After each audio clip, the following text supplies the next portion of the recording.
Good evening, ladies and gentlemen, and welcome to WGEM TV. We interrupt the normally scheduled programming to bring you a shocking series of events involving a young boy from the town of St. Petersburg, Missouri, an escaped slave, and two conmen. 14-year-old Huckleberry Finn was abandoned by his abusive father, also the town drunk, and taken under the wing of a kind townswoman, the widow Douglas. When his father returned, he kidnapped Huck and kept him in a tiny, inhospitable cabin on a nearby island. Huck narrowly escaped by faking his own death and set off down the river while hiding in Jackson Island. He encountered a widow Douglas escaped slave, Jim Turner. Instead of turning the slave for reward money, Huck joins the man on an adventure down the Mississippi River, eventually ending in freedom for Jim. Along the way, they also encountered dangerous situations, unsavory characters, and all kinds of adventures. Perhaps most notable, they saved Wilkes' fortune from ending up in the hands of two notorious conmen and brought them to justice. Here in the studio with us tonight to give us their first-hand accounts of these events are Huck Finn himself, Jim Turner, and Mary Jane Wilkes. I believe Jackie Thomas is with Huckleberry Finn now. Tonight I have Huckleberry Finn, daring adventurer, caring citizen, and loyal friend. Huck, I have to admit, one of the things that intrigues me most about your story is how you faked your own death. However, did you manage to fool an entire town full of people, including your best friend, Tom Sawyer? Well, it wasn't easy, that's for sure. Whenever Pap was away from the cabin, I'd work on a good-sized hole in the wall with a saw I'd found. I kept the saw hiding under the table, so Pap never suspected. When it was all said and done, I waited for Pap to leave, so I made it look like someone come in and robbed the cabin to kill me. I took Pap's axe and broke down the door, and then I smashed all the furniture. And then I killed a wild pig and spread his blood all around the room, make it look like an accident. I put some of on the axe, there too, and then I tore out some of my own hair as well. Well, I put that on the blade for a little touch.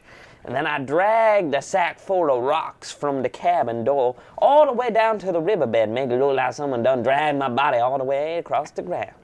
And then I just have to hop into a canoe and I paddled away. Well, that is impressive, and I doubt Tom Sawyer himself could have come up with anything better. Well, my thoughts exactly. Well, Huck, you've been taking a lot of grief for helping Jim escape, even though he was technically a free man for most of your journey.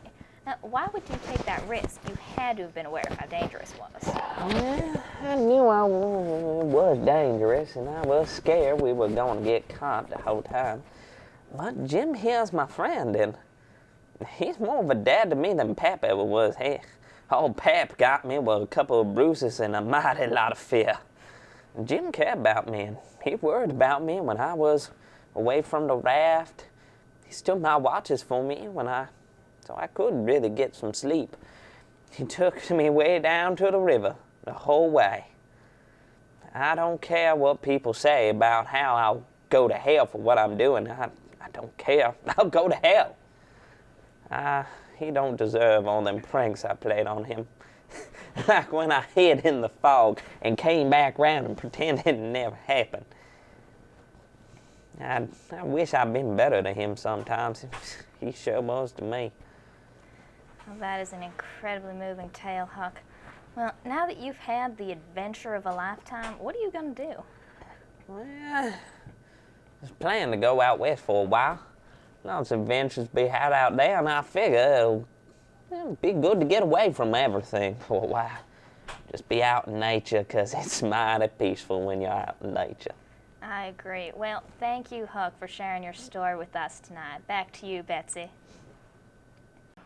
Also here with us tonight is the other major player in Huck's story, Jim Turner. Turner was a slave belonging to the widow Douglas of St. Petersburg, Missouri. He is here now, a free man. Well, thank you very much, Betsy. And here we have with us our second guest of the evening, Mr. Jim Turner. Well, it sure is nice to be here. Well, it is our pleasure. Now, you teamed up with Huck when you were both escaping from St. Petersburg. He was running from his father. Why were you escaping? Well, it's a really long story, but I heard the miss saying she was going to sell me down to New Orleans. Not because she wanted to, really, but because I'm worth $800, and that ain't a small bit of money. Well, it certainly is not. Now, you both had a lot of adventures on the raft, but the one that interests me the most is when you were intrigued down at the Phelps farm. What happened there? I was kept in the shed out back, but it weren't too bad. Huck and Tom kept me company, and they gave me lots of stuff to do. Oh, like what? All sorts of crazy things, you know. I had to make a pen out of spoon and write stuff on an old t-shirt using my own blood. They wanted me to keep a pet snake. I had to scratch out all sorts of things on a rock, you know, crazy things. Why would they make you do that? That doesn't have anything to do with anything. They said it's just the right way. I don't know nothing about escaping from places. Now, Moss, Tom, and Hook, they've read all the books about it. If they say I got to do something to get out of jail, I'm going to do it. I see. Well, at least it turned out all right in the end, I suppose. Now, you mentioned in an earlier interview that you are terribly superstitious. Yes, ma'am. I remember Huck touched a snake skin on Jackson's Island. One of the first nights we were together, and it brought us bad luck for ages out afterwards. I got bit by snakeskin's mate, and there was that fog where I thought I'd lost Huck. That boy's like a son to me. He's the best friend I've got. Well, now that you are a free man, Jim, what are you planning to do? I'm going to find my wife and kids. I miss them all. Well, thank you very much, Jim, and it was wonderful getting a chance to talk to you. Back to you, Betsy. The last guest we have tonight is Mary Jane Wilkes, daughter of the late Peter Wilkes. Huck single-handedly saved her family's fortune from two notorious conmen, the King and the Duke, and brought them both to justice. Let's see what she has to say about her ordeal. Well, thank you, Betsy, and it is great to have you with us here tonight, Mary. So tell us, what exactly happened with those two con men? Well, the two of them came into town pretending to be my family, and I never met my uncles before, so I had no way of telling. And they were so charming and wonderful the whole time. Nobody would have suspected if Huck hadn't said anything. I even gave them money. I just handed it to him and told them to invest it for us. I feel so silly for it all now. Well, it could have happened to anyone. But how did Huck exactly tell you? He came up to my room the day after the funeral when I was packing for the trip to England, and he could tell that I was upset about something. And I was. The con men had sold my slaves, and I was terribly attached to them. So I told him about that, and he told me about all the men that weren't actually my uncles. They were just con men working their way down the river. He told me to go stay with a friend for a while until everything blew over, and that he would help conceal my absence from the men. He also gave me a slip of paper to read along the way. It was how we could get the con men in trouble with the law. It said Royal Nonsuch, Brickville. I didn't know what it meant at first, but it turns out that the Royal Nonsuch was a scam show that they performed in the town of Bricksville, just up the river. Well, we told them we had the con men, and they showed up in a tizzy about it. I don't know what happened to those rapscallions, but I'm sure they got what they deserved. That is quite a story, Mary. It is. I'm awful glad Huck decided to help me and my sisters out. And we all are. Well, thank you for your time, and I think we are about out of time tonight. Back to you, Betsy. Thanks, Jackie, Huck, Jim, and Mary. We appreciate you taking time out of your nights to share with us your stories.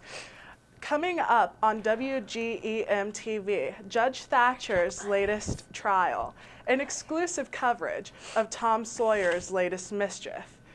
All of this and more when WGEM returns.